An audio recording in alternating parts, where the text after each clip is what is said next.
Keresahan warga Jalan Pantai Tengah, Desa Lokba Intan Luar, Kecamatan Sungai Tabu, Kabupaten Banjar, atas peliharaan seekor buaya muara di kampungnya, akhirnya direspon pihak terkait.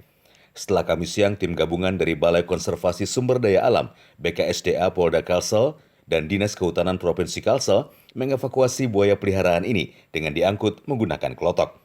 Buaya muara yang dikurung dalam kandang berukuran panjang 3 meter dan lebar 1,5 meter ini dibawa menuju kandang transit di BKSDA di Banjarbaru.